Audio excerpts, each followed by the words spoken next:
Leaving Lisbon's western suburbs and climbing into Sintra feels like crossing over into another world. This town is in a green mountainscape of palaces, country estates, parks, and a medieval castle. In the center, the Palace of Sintra was a residence for the Portuguese royalty, and it's just one of many exquisite properties to win you over. Another is the enigmatic Quinta da Regaleira, the playground of a wealthy eccentric, or the Pena Palace and its fairy tale model of towers atop a high peak. Today we share the top 10 best things to do in Sintra so you can plan a trip and experience all the exciting attractions and activities this beautiful city has to offer. Starting with number 10, Quinta da Regaleira. Antonio Augusto Carvalho Monteiro was born in 1848 to wealthy Portuguese immigrants in Brazil and augmented his fortune in the coffee and precious stone businesses. That wealth was funneled into the bewildering Quinta da Regaleira, which is crammed with small monuments reflecting his fascination with the Masons, Knights Templar, and divination. His romantic palace is out of a dream and bursts with Manueline-style masonry, but it's in the palace park where Monteiro's eccentric personality comes through. Underground there's a system of tunnels and grottos, all intended to confuse and delight. At number 9 is the Pena Palace. Recently named one of Portugal's 7 wonders, Pena Palace was ordered by King Ferdinand II in 1838 on the lofty ruins of an old monastery. The ostentatious Disney-esque architecture and high-setting call to mind Ludwig II's Neuschwanstein Castle, but Pena Palace is actually a couple of decades older. As was the fashion at the time, the palace rolls together many historical styles, from Moorish to Renaissance. It was built as a summer residence and has spellbinding stucco work and trompe-l'oeil painting inside, and views that will blow you away in the park. At number 8, Cruz Alta.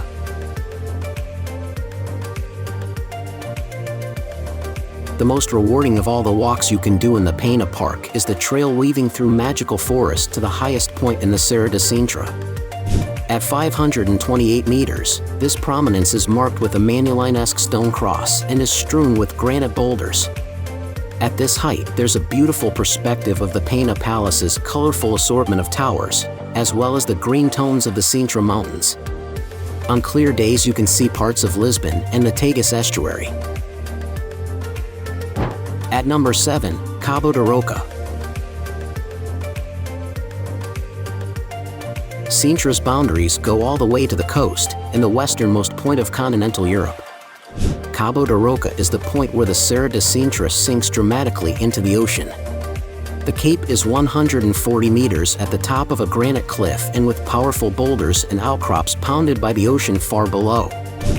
There's a lighthouse up here, as well as a stone monolith with a cross to mark this headland, which was a famous sea mark from Roman times to the Age of Discovery.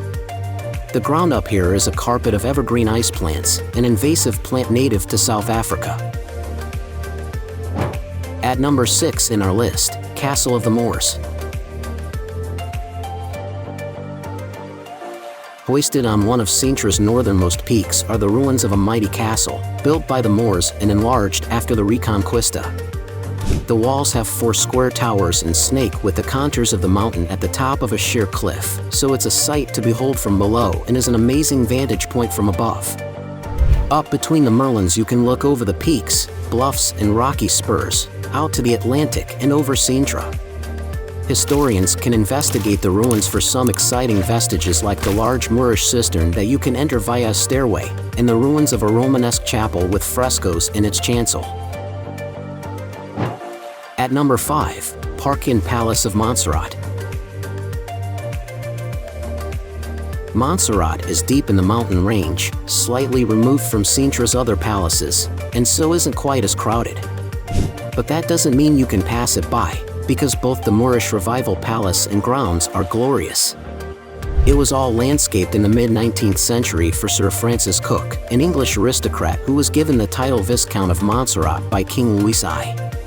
The parkland has bamboo plantations, grottos, man-made waterfalls, ponds, exotic cedars, and oceanic tree ferns. At At number 4, Museu d'Ar. For a change of pace from palaces and mountains, there's an aviation museum for Portugal's Air Force at Sintra Air Base. The museum is coming up for its 50th birthday, and in 2010 the fleet of aircraft was moved from Alverca to this massive hangar. You can run the rule over a big fleet of planes, helicopters, propellers, navigation equipment, instrument panels, and tons of other paraphernalia. The exhibition begins with a timeline of early aviation experiments in Renaissance times, advancing through primitive biplanes like Tiger Moths to Second World War aircraft like Spitfires, and then into the jet age. At number 3 in our list, Praia da Adraga. It's a sign of the high standard of the beaches in Sintra that the second best beach in the town is still held as one of the best in all of Portugal. Adraga is the next one up from Praia da Ursa and has the same sharp rocks and intimidating wall of cliffs behind. The good news is that you can drive down, and there's a restaurant by the car park next to the beach. If you go carefully, it's a fun place to explore, adventuring over the rocks to find caves and tunnels. The surf is a bit more vigorous at this beach than its neighbor, but there is a lifeguard all summer. At number 2, Old Centre of Sintra. If you arrive in Sintra early in the morning, the first thing you should do is treat yourself to a walking tour of the old centre. You need to get this done early, when the town is still waking up, as by late morning the streets are overrun with tourists.